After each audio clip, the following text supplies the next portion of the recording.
that external person is not allowed to have access to information. And this is where all of a sudden we can bring more attributes into play. So I've got this communication infrastructure. Now, I might be thinking communication like marketing communications and thinking, okay, I can share this with I'm going to share this with this agency that I'm working with, this marketing agency.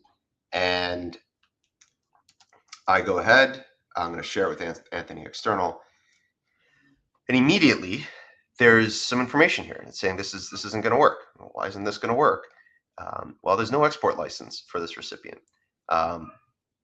This export license is not in Microsoft 365. This export license is sitting outside of Microsoft 365. This is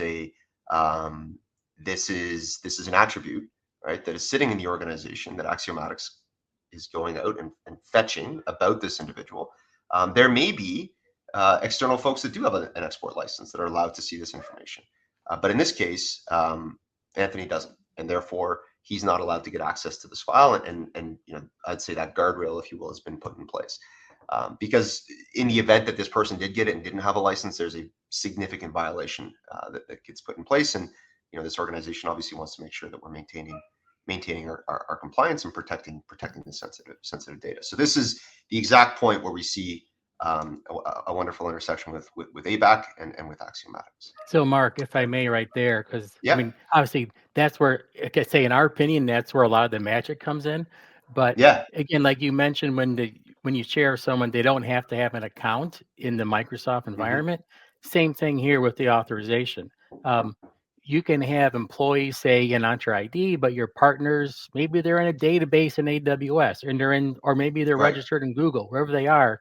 The Axiomatics server can go reach out to your source of truth and find out, hey, who are they? And if you have an internal partner database, we can see things like what company they work for, what's their citizenship, what's the expiration date of the export control license. Basically, the possibilities are endless to the complexity of the authorization you can add in this situation by letting eShare, offload that authorization from Microsoft. Yeah, great point, Mark. And what's fascinating about this partnership in this use case is, a lot of the principles that we're applying here are a lot of the things that I know ABAC and Axiomatics have solved on the structured world for many years, right? And in fact, when we think of the policies that you've had to serve for big applications and organizations, I mean, the rules and the attributes are very in depth, right? And so I think the power that's behind the scenes here is quite immense. And to your point, that's where the magic happens. And the idea is, simple is very hard to do. Presenting something that's simple for somebody to be able to just to be able to use is often hard to do. So as much as this may have seemed just like one click, there's a lot of great things that are happening behind the scenes to make that happen. Okay. So that's an example of our first demo where we're talking about external collaboration. I showed you kind of the branded web portal and how, assuming the person gets access and all the right permissions and policies are in place, that external recipient can go in, they can collaborate. They don't have to leave the portal. They don't have to download. All is wonderful. Now, the other scenario, though, is, like I said, there's also internal collaboration situations.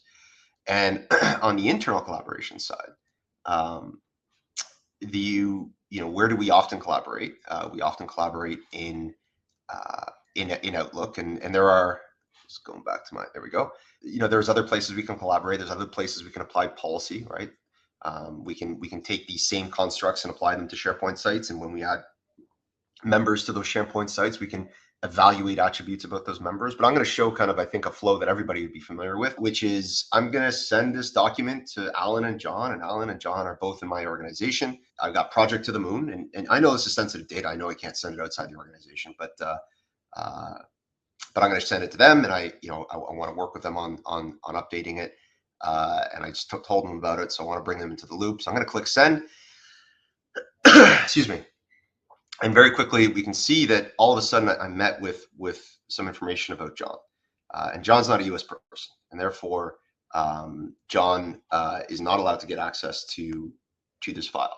I didn't really realize that as a user. I don't know the behind the scenes compliance. I mean, there's, as we know, information security and policy within an organization. I want to say something about that reason that's there. That is something that is optional. Obviously, you want to provide a good experience for your customers, but you don't want to leak too much information. So that's something else that is configurable. And that reason Yeah. is coming from the Axiomatics policy. So you as a customer do have control over what you want to what you want to have shown there. In this case, it's a pretty raw reason just for the sake of demo and to see kind of why this person isn't allowed to receive this information. But yeah, it's all completely configurable. So if I click send, then John is removed, and we can see that only Alan has received access to this document. And by the way, we could apply this exact same logic in email. If I wanted to share a file outside the organization to Anthony external, I could.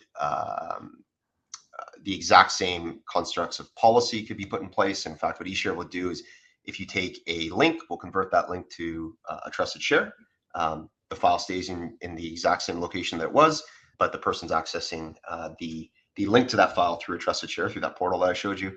If it was an email attachment, a physical attachment, we'll actually take that attachment and flip it back into your Microsoft 365 tenant. So once again, the data is staying in that container in Microsoft 365, and really it's all about sharing links and applying policy there.